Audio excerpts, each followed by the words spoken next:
Je suis particulièrement heureuse de vous parler de mon travail. C'est un travail sur la littérature, mais surtout c'est un travail avec la littérature, un travail sur le monde, sur les mondes vivants, conduit au moyen de la littérature, de ses outils, de ses échelles d'attention, de sa ferveur. Et donc je vais partir de quelques éléments du livre que j'ai publié en mai dernier, qui vient d'être présenté, Une pluie d'oiseaux. C'est une réflexion sur tous les liens, toutes les sortes de liens que les cultures humaines entretiennent avec les oiseaux, une réflexion sur l'intensité de ces liens et sur ce qu'ils deviennent ou pourraient devenir maintenant que les oiseaux disparaissent. Mais aussi, et c'est ce qui m'engage à la fois dans la lecture et dans l'écriture et dans le partage de toutes sortes de textes poétiques, c'est une réflexion sur ce que fait ou ce que peut faire la parole dans ces situations de plus en plus, qui créent de plus en plus de détresse d'un monde si abîmé.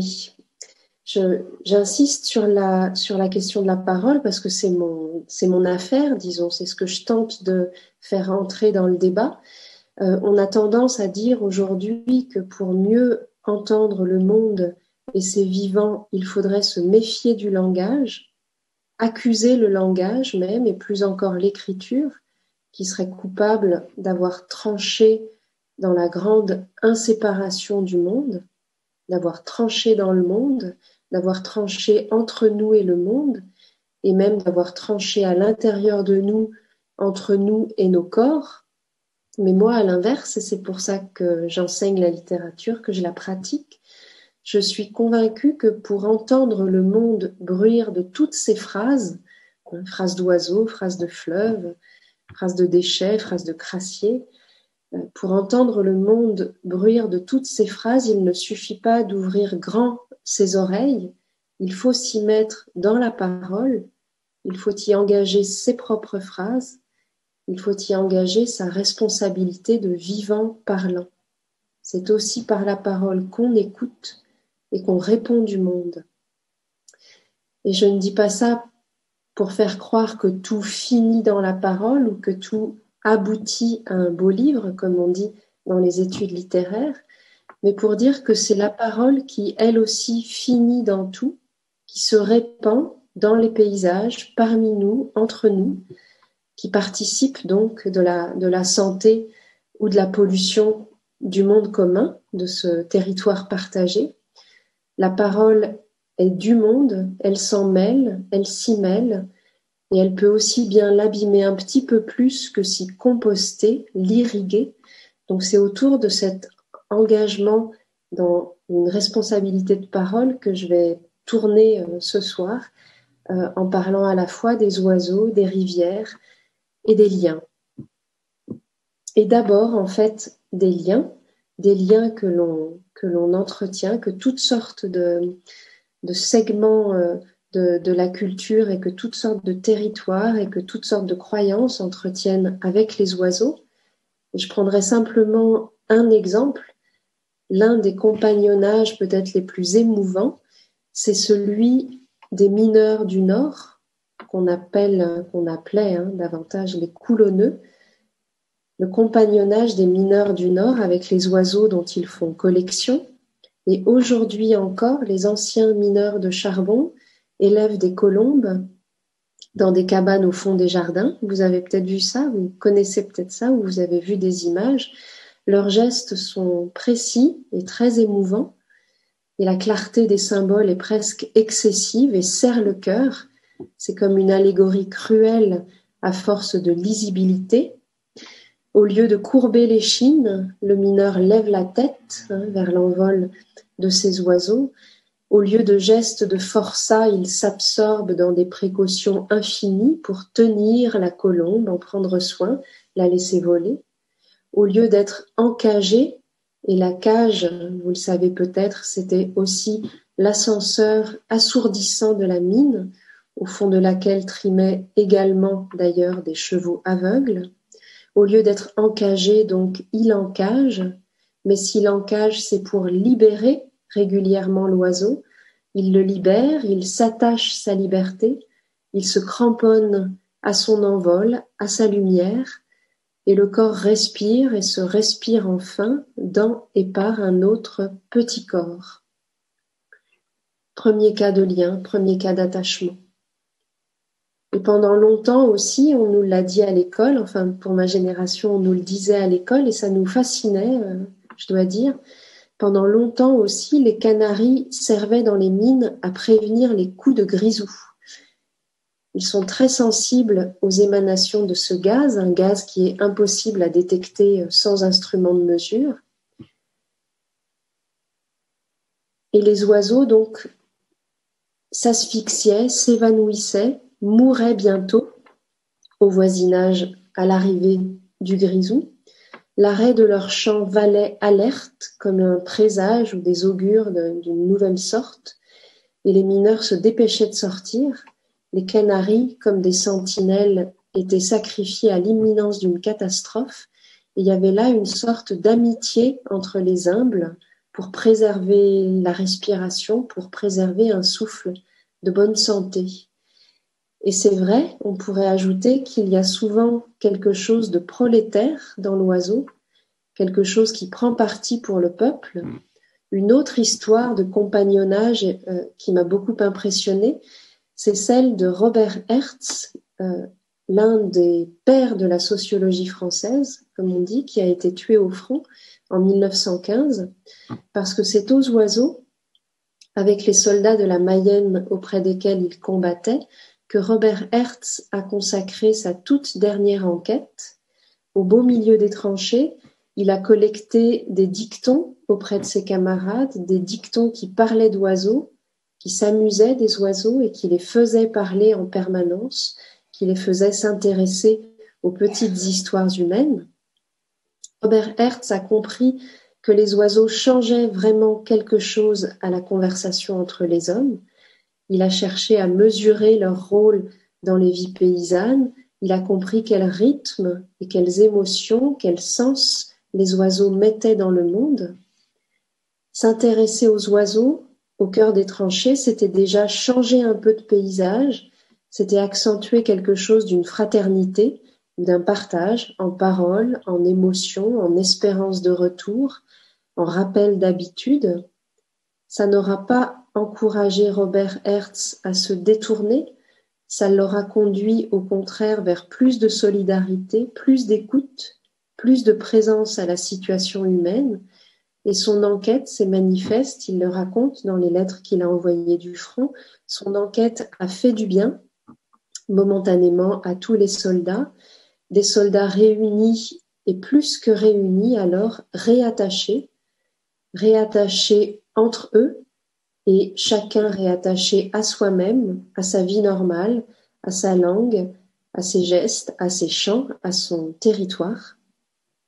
Les oiseaux, le peuple, c'est une équation que Jules Michelet avait posée d'emblée. Jules Michelet, le grand historien de la Révolution, Michelet qui plaidait pour le peuple et pour les oiseaux, surtout les plus petits.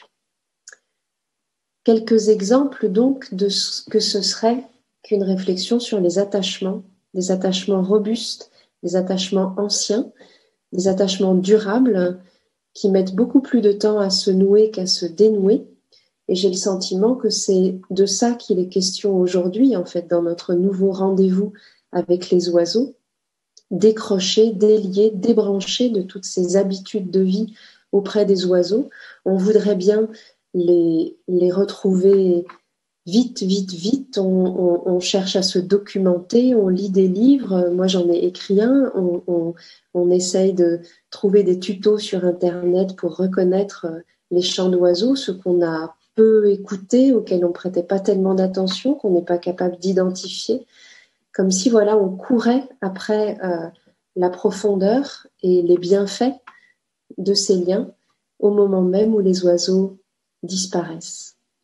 Une question d'attachement, donc, dans toutes les cultures, en fait, les cultures rurales, les cultures urbaines, ici ou très loin, les oiseaux, vous le savez, importent singulièrement aux hommes. importe à ce qui compte le plus pour les hommes. La vie, la mort, le bonheur, la liberté, l'émancipation. Ce sont les compagnons de liens ardents, pas tous heureux évidemment, un peu partout, et selon des modalités dont décide chaque territoire, on est attaché aux oiseaux. Attaché par l'émerveillement, par la curiosité, par les légendes, par les rites, par la familiarité, par la coopération, par la gourmandise, par la cruauté aussi. Et même pour les plus citadins d'entre nous, les oiseaux sont des voisins particuliers, des vivants émouvants qui nous font beaucoup d'effets. Ils nous touchent, ils nous captent, ils nous animent, ils nous font et ils nous font faire beaucoup de choses, lever les yeux, tendre l'oreille, redoubler d'attention, sourire, penser, rêver. Ils nous font aussi beaucoup parler d'eux et entre nous. Ils nous font partager des récits, des affects. Je m'en suis rendu compte et disons c'est le moment où une enquête par la littérature trouve aussi des instruments, des nourritures ou des outils dans l'effet même qu'elle se voit produire sur les autres. En fait, moi, j'ai reçu beaucoup de cadeaux de ce genre en écrivant ce livre, des dons d'histoires, de poèmes, de souvenirs, des échanges de paroles, comme autant de façons de renouer avec les choses et de renouer entre nous grâce à des histoires d'oiseaux qui délient les langues et qui retendent des fils. Peut-être parce qu'il y a dans la manière qu'ont les oiseaux d'être vivants, d'être plus que vivants, plus joyeusement, plus bellement, il y a quelque chose qui déclare le monde, qui semble énoncer la vie, comme la vie qui se chanterait elle-même. Et donc il y a chez eux quelque chose qui vaut pour la vie, qui vaut pour le monde, au point qu'effectivement on se suspend à eux, imaginairement, on s'y agrippe, et nous voilà, nous, attachés aux oiseaux, attachés au monde naturel par les oiseaux qui le portent au bec, et attachés entre nous par des oiseaux qui nous soudent les uns aux autres. On nous dit pourtant que nous sommes coupés de liens très précis, justement les liens avec la nature, et que nous sommes pris, tenus ou embrouillés dans de toute autre dépendance, et personne n'a de mal à sentir ce que ça signifie. Coupés, donc, mais aussi manifestement vibrant du besoin de renouer et de se renouer. Or, même pour des individus tout à fait déliés, pour des vies loin du sol, les oiseaux ne sont pas des voisins comme les autres. À force de beauté, de splendeur, de prodige, à force de faire lever les yeux et tendre l'oreille, comme je le disais, parce qu'ils savent nous toucher, parce qu'ils savent nous alerter, ou que du moins on essaye de lire et de donner sens à leur présence, aux formes de leur présence, parce que leur sort est capable de nous rendre sensibles à d'autres destructions, les oiseaux ont une place très particulière dans les reliaisons qui s'imposent. C'est comme si on pouvait compter sur eux pour forcer les issues, parce qu'il est plus facile, disons, d'être touché par l'évidence de la disparition des oiseaux qu'il ne l'est d'être touché, par exemple, par l'évidence tout aussi grave, tout aussi importante pour nous et pour l'état du monde, de celle des lombrics, par exemple. Et pourtant, c'est la même chose. Et pourtant, elles sont liées. Et pourtant, elles sont le signe d'une même pelote d'entre-dépendance des vies qui se tiennent les unes aux autres. Mais pour les oiseaux, l'affaire porte un peu plus loin pour notre sensibilité, parce que les oiseaux nous semblent porter le monde sur leur dos et la vie au bec, la force de ce qu'ils déclarent, de ce qu'ils font voir et font venir dans notre œil, dans nos oreilles, dans nos existences, ne se dément pas. Il suffit d'en entendre un ou d'en voir un, je trouve, pour qu'un sourire au moins léger s'accroche sur les lèvres. La force de ce qu'il déclare ne se dément pas, pesant au cœur comme un fruit mûr, alourdi par une infinité de beauté, de bienfaits, de joie, d'habitude, d'histoire de connexion, de libération, d'élargissement.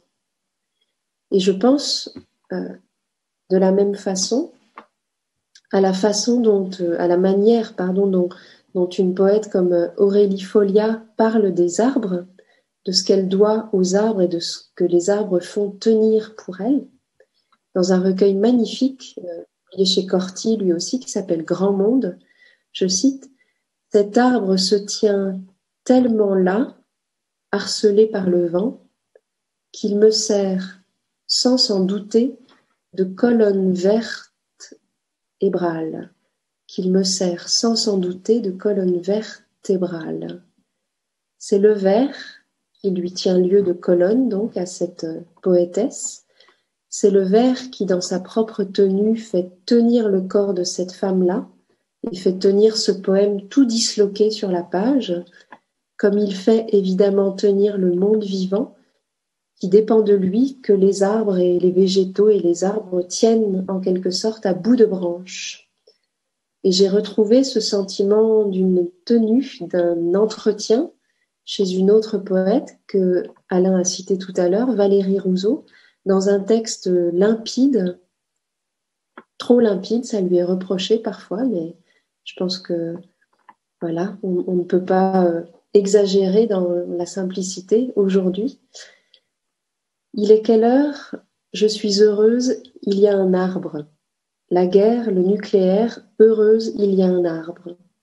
Ce 1000 milliardième oiseau éteint, un arbre. Une promesse de forêt, d'oubli, de je m'en vais, un arbre dressé franc qui remplit mes deux yeux, il y a un arbre, n'empêche, pile, juste ici. Alors elles tiennent aux arbres, ces poétesses, comme aux oiseaux d'ailleurs, hein. Ça leur importe vraiment, et alors ça les tient, aux arbres qui tiennent tout en pleuvant, ruisselant de soleil, ruisselant d'eux-mêmes, leurs longues griffes plantées dans le ciel. Tenir, vous avez entendu, je me remplis la bouche avec ce mot-là, j'en abuse peut-être, mais parce que c'est décidément une question d'attachement. Et c'est même plus que ça, une question de maintien réciproque, d'engagement réciproque. Parce qu'il ne s'agit pas seulement d'être liés, mais de tenir les uns par les autres, les uns grâce aux autres, d'être tenus par ce à quoi et tous ceux à qui on tient, de ne tenir que par ça, et pour ce qui nous concerne, nous si déliés du monde vivant, de réapprendre à y tenir pour de bon. Mais voilà donc que les oiseaux tombent comme une pluie. Vous le savez, la population des oiseaux s'effondre. En 15 ans, près d'un tiers des oiseaux a disparu des paysages, pour les chiffres français, tout type d'environnement confondu.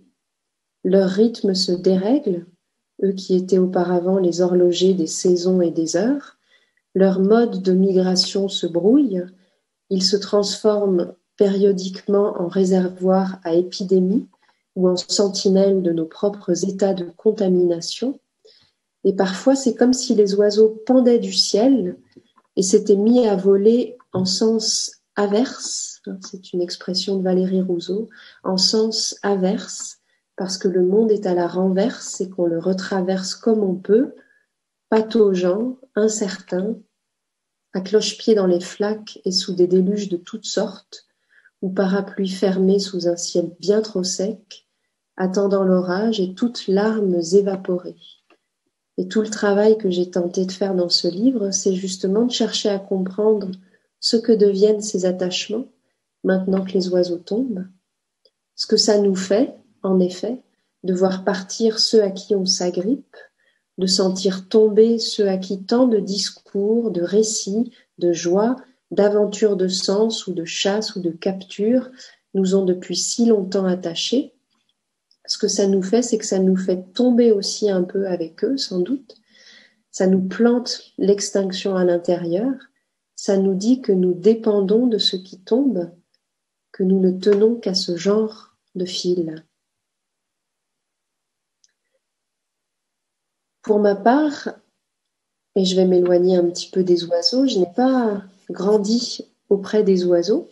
même si j'ai grandi dans une famille où les souvenirs étaient nombreux de ce qu'un grand anthropologue, Daniel Fabre, a appelé les enfances aux oiseaux, ces enfances où les garçons deviennent des garçons et grandissent en hommes par les oiseaux, grâce aux oiseaux, en les imitant, en les attrapant, en les chassant, en apprenant à siffler, à tailler des appâts, à fabriquer des pièges, etc. Non, j'ai grandi dans une petite ville ouvrière en bord de Loire, à 50 km de Nantes, qui s'appelle Paimboeuf. Paimboeuf, c'est juste en face des énormes raffineries pétrolières de Donges, les deuxièmes plus grandes en Europe, après celle de Tarente, je crois. Et à cette époque, c'était aussi à l'ombre des usines chimiques Kuhlmann. Alors j'avais de la peine à respirer et je n'étais pas la seule. Nous étions très nombreux à tousser sous les fumées toxiques, mais ça ne m'a pas empêché de me sentir ou de me croire peut-être ligérienne, c'est-à-dire de la Loire, et de fouiller en moi l'attachement au fleuve, de l'inventer peut-être, l'attachement au fleuve ou plutôt à l'estuaire, parce que Paimboeuf se trouve à 10 km en amont de l'exutoire de la Loire, sur la rive sud, dans l'estuaire, c'est-à-dire dans la partance, dans l'élargissement, dans la pensivité, là où ça s'en va, là où ça s'ouvre au large, et puis là où ça revient, où l'océan se met à remonter le fleuve comme s'il voulait l'escalader, avec les retours de la marée, qui se sent jusqu'à 120 km en amont de l'océan. Et le fleuve, c'est un miracle, inverse son cours 2 fois par jour. Ça m'a fait réfléchir, en fait, cette histoire d'attachement, notamment parce que c'est très particulier d'être lié à un estuaire, d'avoir sa source à l'embouchure, d'avoir son origine ou son enracinement dans le départ, dans la partance, dans le mélange, dans le louche aussi, dans un territoire où les eaux se dominent, s'entre-dominent, se travaillent les unes les autres. En tout cas, quand on est né sur un estuaire et que la vie vous a éloigné de lui, ensuite on le cherche partout. Alors je l'ai cherché partout, en effet. Je l'ai cherché du souffle, de la pensée et de la voix. C'est l'objet du livre que j'écris en ce moment. Après les oiseaux, les liens de l'eau, en quelque sorte, les liens de l'eau, les rives et les porosités. Mais il m'aura fallu d'autres personnes, beaucoup de temps, beaucoup de surprises, et ce détour par les oiseaux pour commencer lentement à retrouver le fleuve. Je vous raconte l'histoire, en fait. L'année dernière, j'ai été invitée par deux scientifiques, 2 biologistes, éthologues, spécialistes du langage des oiseaux, Barbara Rétoré et Julien Chapuis, à les rejoindre pour un projet de science indépendante qui s'appelle Loire Sentinelle. C'est un projet de documentation de l'état de santé du fleuve et des états de lien et d'attachement réels, kilomètre après kilomètre, tout au long de la Loire et dans toute l'ampleur de son bassin versant. Ils ont choisi donc de descendre le fleuve très lentement, d'abord à pied, puis en canoë. Ça leur a pris plus de 3 mois, depuis les sources jusqu'à l'estuaire. Ils prenaient le pouls du milieu, ils documentaient à coups de prélèvements et de protocoles de mesure l'état de santé de la Loire, donc, pour savoir qui l'habite, pour connaître tous ceux qui l'habitent, ou qui l'habitent encore, pour comprendre ce qui se passe en amont et en aval d'un barrage, d'une usine ou d'une ville, par exemple. Tous les soirs, ils déchargeaient les canoës, ils plantaient leurs tentes, ils étaient accueillis très souvent par des habitants ou des collectifs de militants où ils étaient juste accueillis par la berge. Et puis, ils ont invité des artistes ou des penseurs à les rejoindre sur quelques segments de la descente. Eux aussi, pour prendre la mesure de tout un peuple de Loire, le faire connaître, le soutenir, le célébrer, l'élargir aussi. Alors, ils m'ont demandé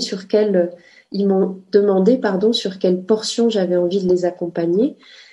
L'estuaire, évidemment, d'autant que le terme du voyage était la petite ville de Paimboeuf. Paimboeuf parce que ça se trouve au moment où la Loire ne fait que 1 kilomètre de large.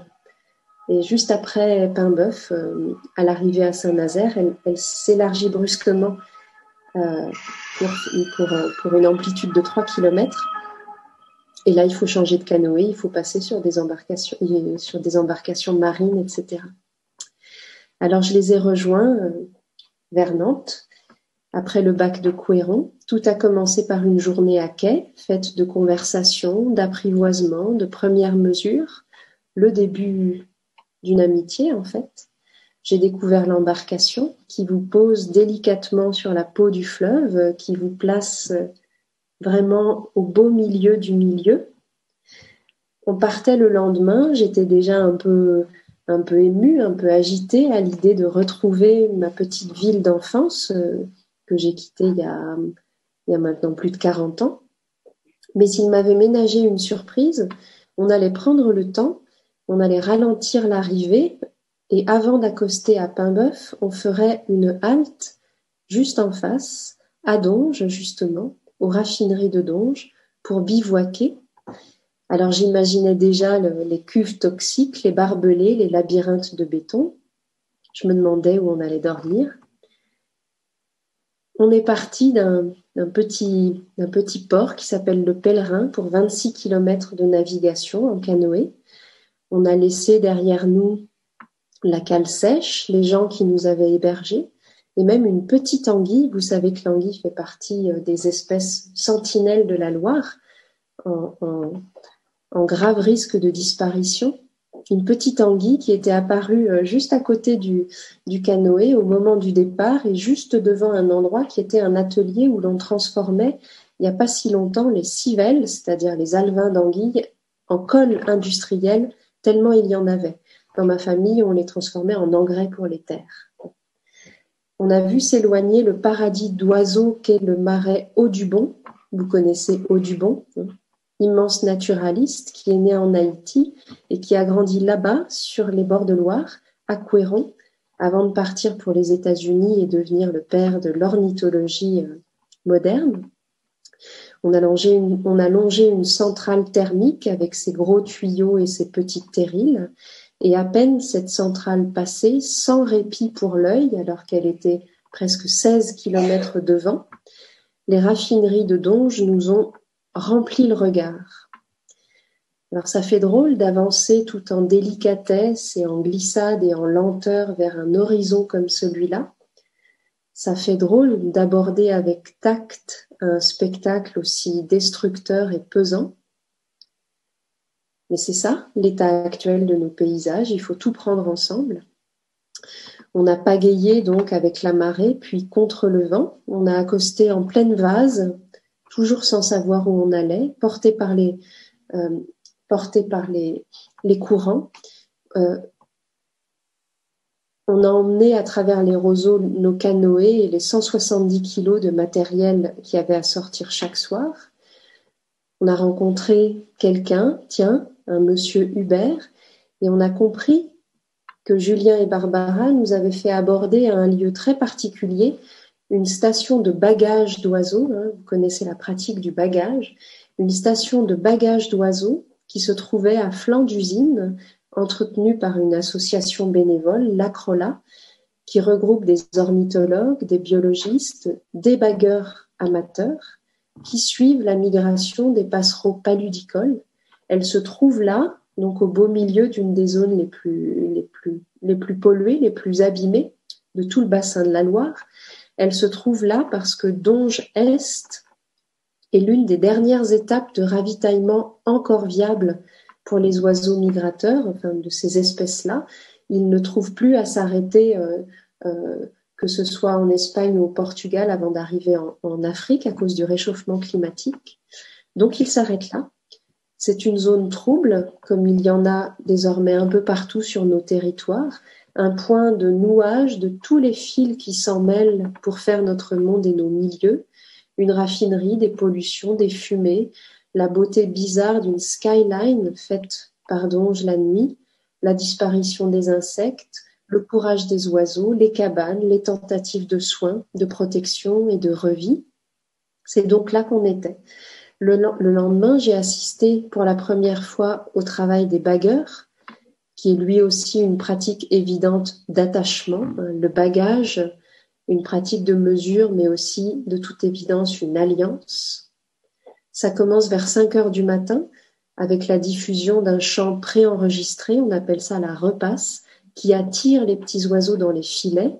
Ils s'y prennent et puis on va les détacher délicatement. Chacun est enfermé dans un petit sac de tissu, coloré mais souillé par la peur. On les emmène dans la cabane de mesure, on les sort, on les tient aussi doucement que possible dans la paume et par le cou, on les tient par-dessous le menton. On les observe, on note une série de données sur leur état de santé et puis on les lâche par la fenêtre. Et j'ai vu ça, donc les bagueurs penchés sur leurs tâches, oiseau après oiseau, concentrés et attentifs, le cœur au secret, espérant que revienne le phragmite aquatique qu'ils avaient bagué 1 an ou 2 ans ou 5 ans auparavant. Le lendemain, on est reparti vers la rive, on a chargé les canoës et il a suffi d'une 20aine de minutes pour simplement faire la traversée de la Loire et arriver à Paimboeuf.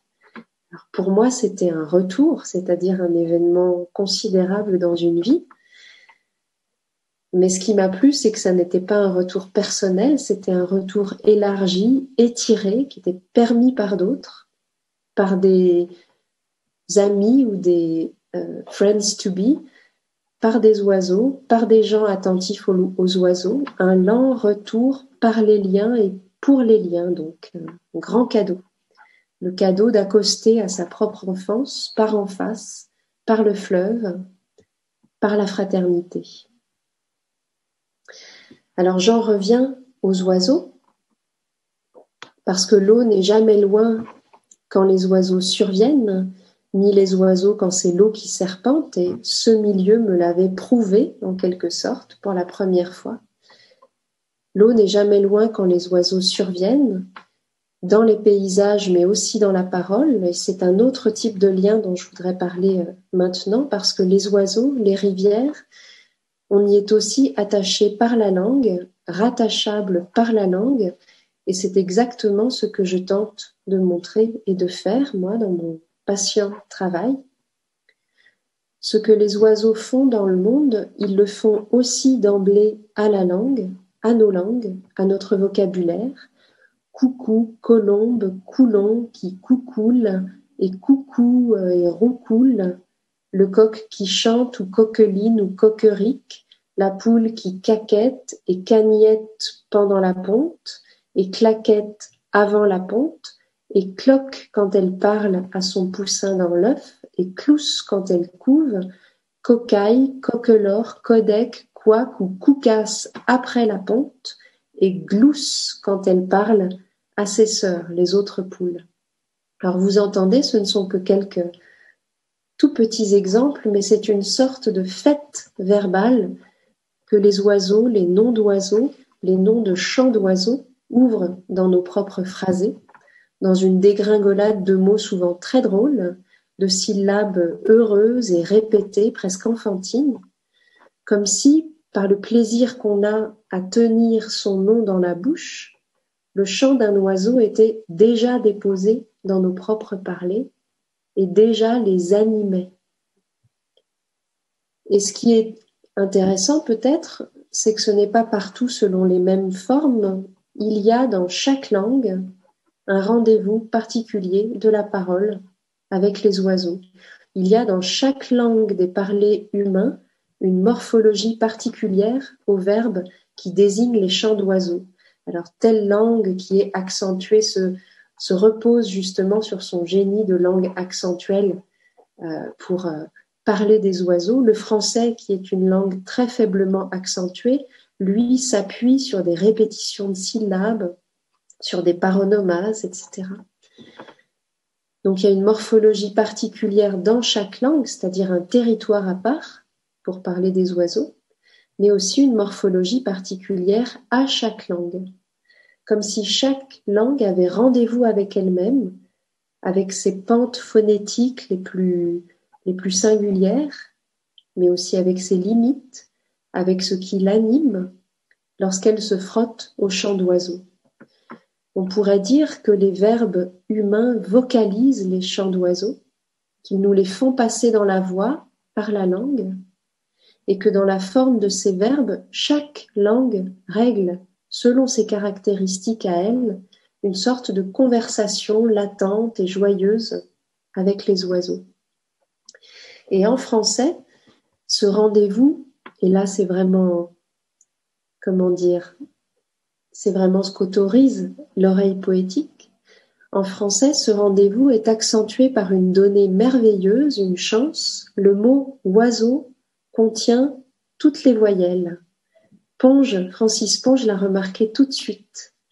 Et on peut ajouter, comme me l'a fait remarquer un grand poète d'oiseaux d'aujourd'hui, Dominique Quélen, qu'aucune des voyelles dans le mot oiseau ne se prononce pourtant au naturel.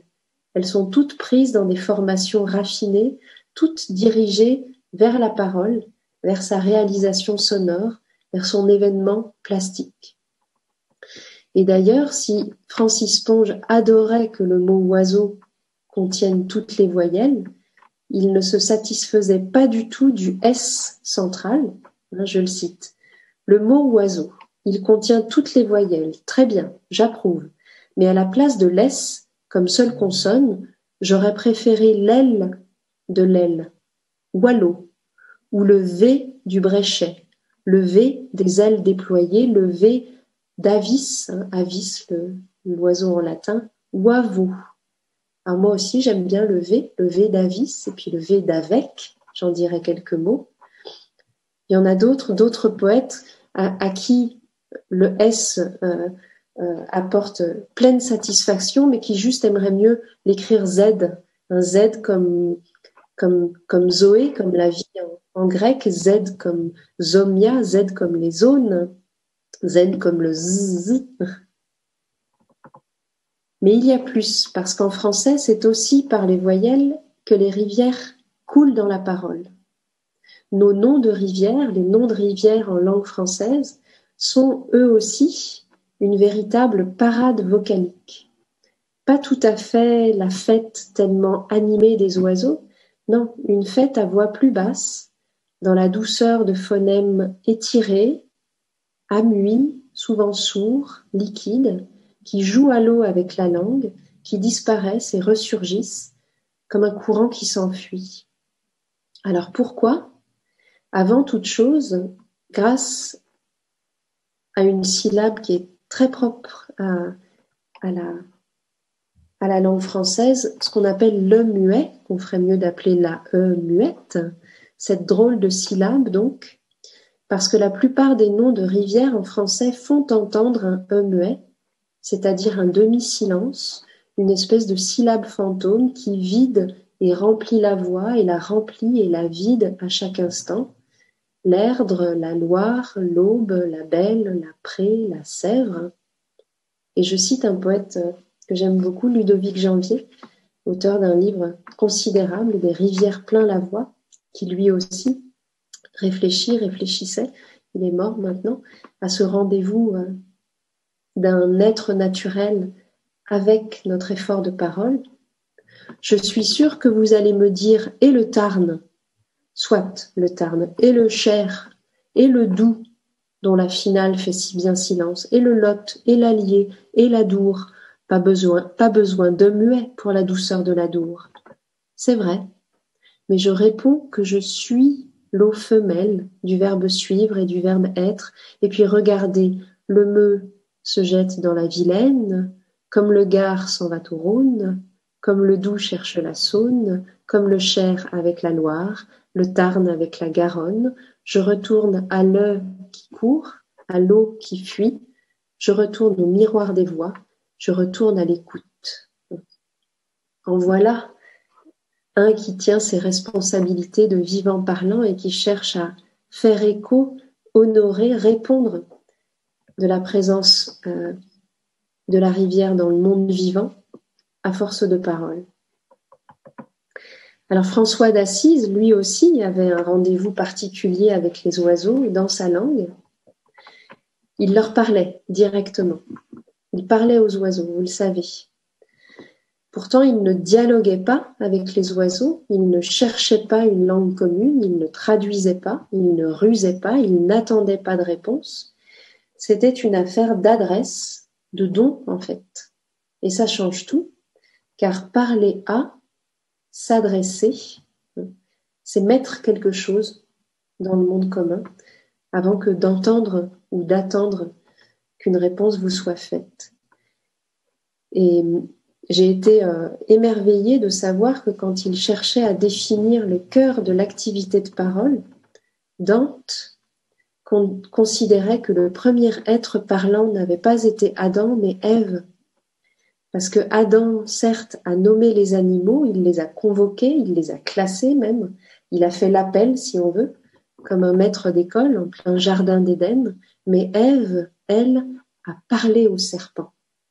Et François, donc, a fait pareil, il a fait comme Ève, il a parlé aux oiseaux, non pas en cherchant à parler oiseaux, mais dans sa langue à lui, dans le dialecte ombrien.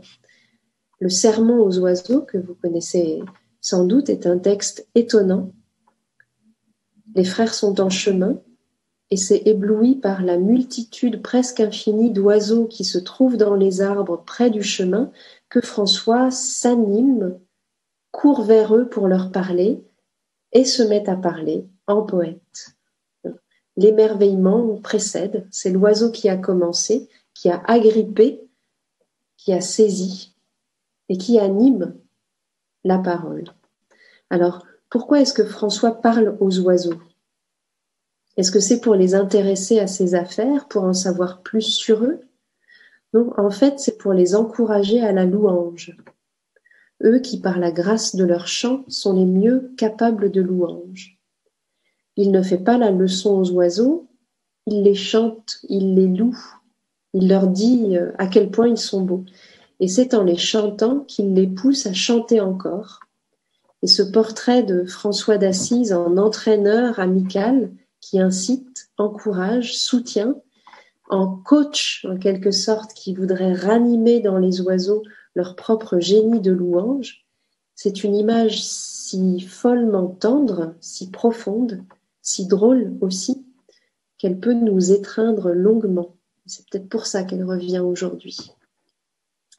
François aimait beaucoup les oiseaux, par-dessus tout l'alouette, parce que c'est un oiseau humble, et parce que l'alouette loue, son nom l'indique. En dialecte ombrien, l'alouette, c'est la lodola, ça veut dire la loueuse. L'alouette et la loueuse, ce serait le même mot.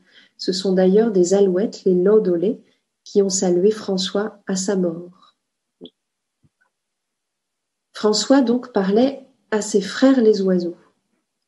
C'est du moins ce que dit la traduction courante des Fioretti. Mais en vrai, François n'a pas parlé à ses frères les oiseaux, il a parlé dans le texte à ses sœurs les oiseaux. Alors qu'en italien aussi, le mot uccelli est masculin. Je cite « Attendez-moi ici sur le chemin, je m'en vais prêcher à mes sœurs les oiseaux. Andrò a predicare alle mie sirocchie uccelli. » Mes sœurs les oiseaux. Alors il y a une explication philologique à ça. On sait que l'auteur des Fioretti a traduit littéralement le sorores des Actus, ces témoignages en latin à partir desquels ont été écrits les Fioretti, qui s'expliquent fort bien. Le mot latin pour oiseau, avis, étant du genre féminin. Alors ouf, dirait-on pour les commentateurs. Mais il reste l'espace formidable qu'ouvre et que libère, pour aujourd'hui, cette sororité inattendue, cette parenté étonnante, parce que François, qui est poète et grand lecteur de poésie, sait très bien qu'il fait quelque chose, qu'il se passe quelque chose dans la langue, qu'il dit quelque chose de précis et de beau quand il parle à ses sœurs les oiseaux, comme Antoine Volodine sait aujourd'hui exactement ce qu'il dit quand il parle de ses frères sorcières, quelque chose où se croise donc ce que Jean-Claude Pinson, le bien nommé, a appelé le poétariat et le féminariat, ces deux minorités, ces deux puissances. François donc parlait aux petits oiseaux comme à ses sœurs, ses semblables, ses sœurs, et il élargissait ses parentés à toutes les créatures, à frère soleil, sœur lune, frère feu, frère vent, sœur eau, ce sont sans doute des textes que vous connaissez, et même à notre sœur et mère la terre, notre sœur et mère la terre. Il faut plusieurs ordres de parenté manifestement pour dire notre lien à la terre, pour le mettre en grammaire. Et la grammaire de François les enlace de splendide manière. Sora nostra matre terra, sœur notre mère terre. Cultiver des attachements multiples, des sœurs, des frères, des mères, des parentalités inventives, des connectivités nouvelles, des attachements surprenants, des apparentements inédits, c'est le leitmotiv de Donna Haraway. Vous connaissez son slogan « Make kin, not babies », que l'on peut traduire selon l'audace « Faites des parents, pas des enfants » ou « Faites du lien, pas des gosses ». Donna Haraway, donc, qui veut apprendre à remodeler les liens de parenté pour contribuer à rendre le monde plus compatissant, kinder, de kin, moins familier autant que moins familial. To make kin, c'est se faire des proches, se faire des ancêtres, des parents, avant ou après, sans lien sanguinaire, comme me dit un autre poète, Jacques de Marck, et pourtant vraiment des parents, des gens auxquels nous lions concrètement notre sort. C'est bien pour ça qu'on parle en fait, pas pour s'assurer d'être absolument compris, nettoyer la situation verbale, éliminer les faux sens ou les malentendus, mais pour vivre ensemble, pour continuer à s'attacher, pour continuer à respirer, parce que, et j'en suis convaincue, on ne pense, on agit, on ne lutte, et c'est le cas aujourd'hui sur les ZAD, que par attachement, à force d'attachement. Converser, c'est un mot passionnant. Conversari étymologiquement, et je terminerai par là, ce n'était pas échanger des propos, c'était vivre avec. Revenir fréquemment auprès de quelqu'un, le côtoyer, le fréquenter, le voir souvent, passer du temps avec lui. Pas forcément parler avec, donc, mais à la fois moins et plus, cohabiter, et dans cette cohabitation, verser de la parole. Je dis vivre avec, et vous avez remarqué sans doute que avec est la préposition préférée aujourd'hui, dans la philosophie, dans l'écriture, dans le poème, dans les luttes, sur les places, dans les slogans. C'est la préposition qu'on voudrait beaucoup pouvoir prononcer désormais, et le plus souvent possible. Alors dans mon livre, et je m'arrêterai là-dessus, j'ai risqué une petite image ou une petite affirmation très au-delà de ce que je suis capable de soutenir. Au fond, peut-être que le mot « avec » est un oiseau, une sorte d'oiseau dans la parole. « Avec », l'avis latin, c'est le petit mot vivant qui part, qui file, qui envole, qui fuse, qui fait des lignes et des liens. C'est le mot qui nous rapproche et qui nous emmène respirer au grand air. Avec son bec, ça rime, et avec pas grand-chose d'autre en français, en vérité. Avec son bec et sous nos propres plumes, la préposition qui monte au ciel en s'appuyant sur les courants d'air chaud. Je m'arrête.